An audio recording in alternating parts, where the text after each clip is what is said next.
When you turn on the news, there's about a 50% chance that you'll most likely hear the words ISIS, holy war, or jihad.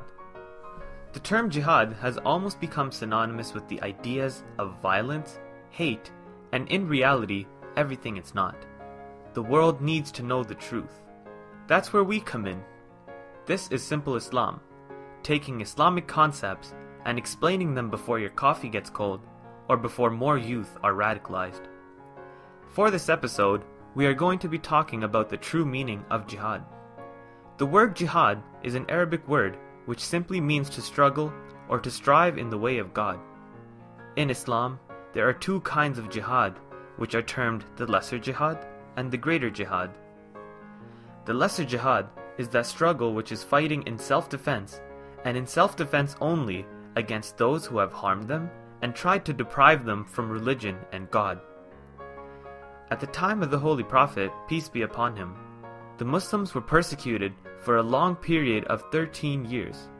They were stoned, whipped, tortured, and boycotted in various ways, but bore through this hardship with patience until God had finally allowed the Muslims to defend themselves against the violent crimes of the opposers. It was a temporary command for the Muslim people.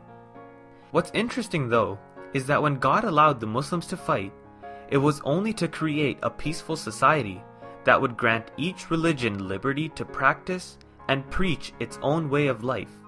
As we see in the Holy Koran, chapter 22, verse 41, "And if Allah did not repel some men by means of others, there would surely have been destroyed cloisters and churches and synagogues and mosques wherein the name of God is oft commemorated. And God will surely help one who helps him. God is indeed powerful, mighty." Even when they had to fight, Muslims were under strict command of the Holy Prophet Muhammad, peace be upon him, that they were never to be more unjust than the opposing army, were never to harm women and children, and places of religious worship. When we study the history of Islam, we see that Muslims never attacked on the offensive, but only in self-defense, and in many cases demonstrated mercy and forgiveness on those who were unjust to their own civil liberties. Jihad is not a war to spread Islam, kill innocent people, and be involved in terrorist activities. The Holy Quran has very clearly stated in chapter 2, verse 257, that there is no compulsion in religion, which means that no one can be forced to become a Muslim or follow a religion.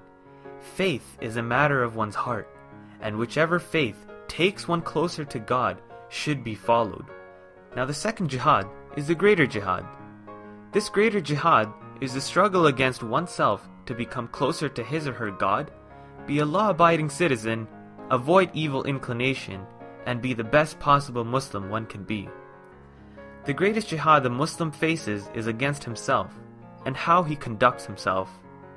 If he can be a just person when everyone around him is unjust, and be kind when everyone around him is cruel, then he is a true Muslim. This is what Islam and jihad is about. It is sad and unfortunate to see that some Muslims are unaware of the true meaning of jihad and create disorder in the world because they have been brainwashed to do so. Swords can win territories, but not hearts. Force can bend heads, but not minds. In the end, we as Simple Islam realize that the world can be a harsh place, and that the name of Islam and the concept of jihad is improperly used by many misguided people. But with small efforts like this channel, hopefully we can change the attitude regarding it and put our effort forward for a peaceful world. This was another video brought to you by the Simple Islam team. If you have any comments or ideas, you can email us at ask.islam@gmail.com. You can also interact with us on Twitter at @AskSimpleIslam and on Instagram at @SimpleIslam. Thanks for watching. Peace.